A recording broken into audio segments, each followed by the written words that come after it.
ഇന്ന് ഉച്ചയ്ക്ക് ശേഷം നല്ല മഴയായിരുന്നു. മഴ കഴിഞ്ഞപ്പോൾ പുറത്തേക്ക് നോക്കിയപ്പോൾ നല്ല തെളിഞ്ഞ ആകാശം. എന്നാൽ എൻ്റെ ചെടികളുടെ അടുത്തേക്ക് പോകാൻ വിചാരിച്ചു. ദേ നോക്കൂ, എൻ്റെ വാഴ കുലച്ചിരിക്കുന്നു. ഞാൻ പോട്ടിൽ നട്ട വാഴയാണ് ഇത്. നോക്കൂ, എൻ്റെ ചെടികളെല്ലാം നല്ല സന്തോഷത്തോടു കൂടി നിൽക്കുന്നത് പോലെ. ഇതെൻ്റെ തുളസിയാണ്. തുളസി നമുക്ക് എപ്പോഴും ആവശ്യമുള്ള സാധനമല്ലേ. അത് കഴിഞ്ഞിട്ട് നോക്കൂ, പലതരം ചെടികളുണ്ട് എൻ്റെ അടുത്ത്. നോക്കൂ, കാക്ടസിൽ പൂത്ത് നിൽക്കുന്നു. ഇത് ഡെവിൾസ് പെപ്പറാണ്. അതിനുശേഷം നോക്കൂ, ഓർണമെൻ്റൽ ചെടിയാണ്. അതിനുശേഷം വീണ്ടും സ്വീറ്റ് പൊട്ടറ്റോ അല്ലെങ്കിൽ ചീനിക്കിഴങ്ങാണിത്. ഇതിൽ കായ ആയിട്ടുണ്ടാകും, ഇതുവരെ എടുത്തിട്ടില്ല. ഇത് കഴിഞ്ഞിട്ട് മന്ദാരച്ചെടിയാണ്. അതിനടുത്ത് തന്നെ ഒരു റോസ് ഒളിഞ്ഞു നിൽപ്പുണ്ട്.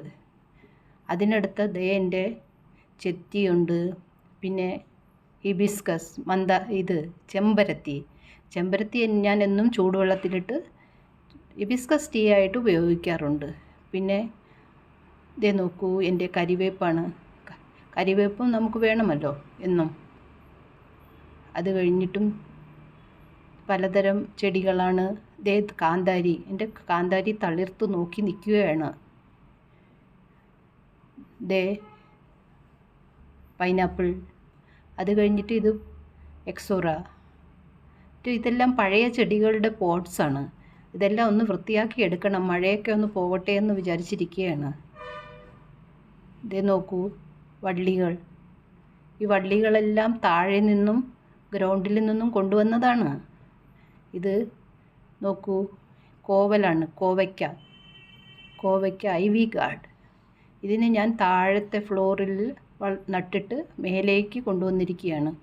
നോക്കൂ, അത് പടർന്ന് മേലേക്ക് പോയി. ഇതിനെ വള്ളി കെട്ടി ഇങ്ങനെ കൊണ്ടുവന്നതാണ്.